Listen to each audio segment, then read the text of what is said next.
Hello, I'm Matt and welcome to Badger Workshop. I picked up this bandsaw about 8 months ago at a car boot sale and it needed some work. I've been meaning to get round to it and I finally had the time, so I thought I'd have a look at it. It's all cast iron construction, so it's really heavy. I like my little record power bandsaw, but I wanted another one that had a bigger resaw capacity. This one only has a slightly larger capacity, but I got a really good deal on it, so I couldn't resist. My plan, and you'll probably think this is a bit of a luxury, is to keep both bandsaws, have a resaw blade on one and a thinner blade for cutting curves on the other. It'd always be a bit risky buying machines at a boot sale, because you can't see them running, but I only lived up the road, and as this weighed so much, I got the guy to deliver it to me, so I could plug it in and test it, and then pay him. As you can see, it's pretty filthy, so the air compressor comes in handy to give it a good spray down and then a wash. The cast iron table just has some surface rust on it, so I got some wet and dry paper and gave it a rub down.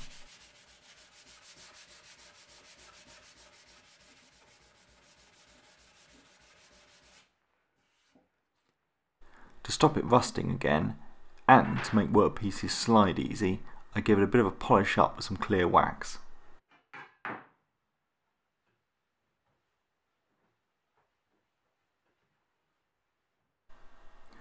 Whilst I was cleaning the tyres on the wheels, I noticed there was a few cracks in them.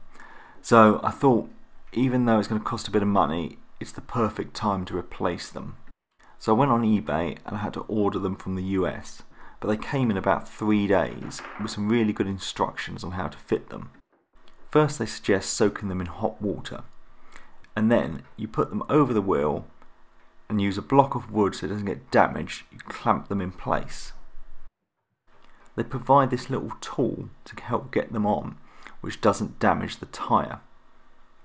But I'm sure a screwdriver would work as well. So as I say, it came with good instructions, but it's all about technique, and I probably had 5 or 6 frustrating goes at this and got nowhere. I then decided, as this is just sat on my bench, I might as well lay it down. I could then run the tool round, and then my other hand just followed it around holding it on, and it popped on no problem. I think that was attempt like 7, and then the second tile went on first time. It was missing a couple of the guide blocks. This bandsaw was fitted with metal ones, and they were hard to source new ones. But Will from Cheshire Cat's workshop very kindly sent me this wood. It's from a bowls ball, so it's incredibly hard. I'll put a link to his Instagram below, so check it out. So I'm going to make the guide blocks out of these, and after reading up on the subject, there seems to be some advantages for using wood, because if you set it wrong and you accidentally touch the metal blocks on the teeth, you're going to ruin your blade. You don't have the risk of that with the wooden one. The other thing that was missing was these thumb screws. It just had normal M8 bolts and everything. So I got a pack of these and I can replace all the bolts with these thumb screws, which is going to make adjustments on everything so much easier.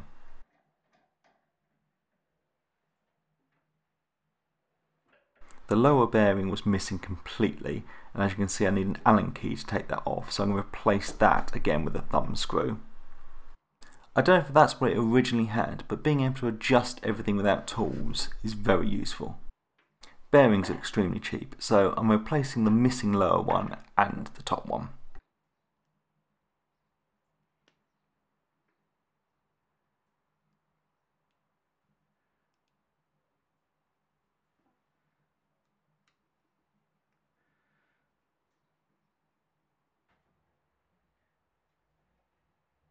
With all the top and lower guide blocks and bearings replaced, I can then get the cast iron table back on.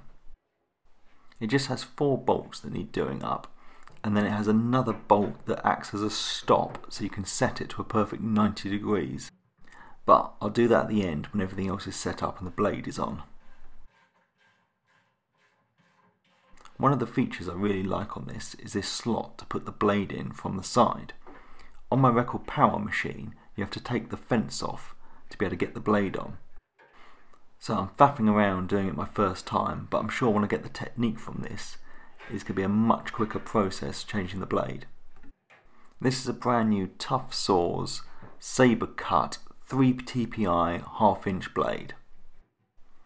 Getting all the guide blocks and bearings is so much quicker now with just these thumb screws.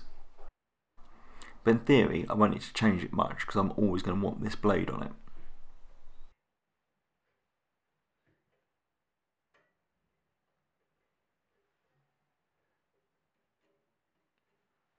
I moved this brush out the way, but it wasn't properly contacting the wheel to start with, so hopefully now set up properly it will stop any build up on the tyre.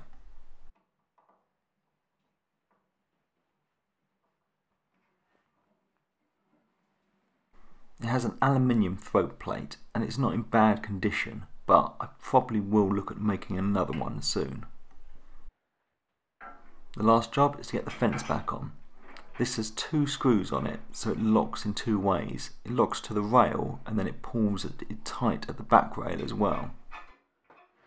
So let's give it a quick test. Just got a bit of pallet wood, so about 3 inches high, and let's try resawing it.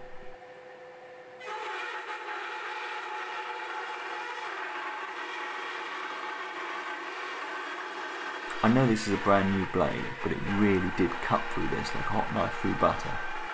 It definitely feels more powerful than my other machine, and it runs very smoothly being all cast iron.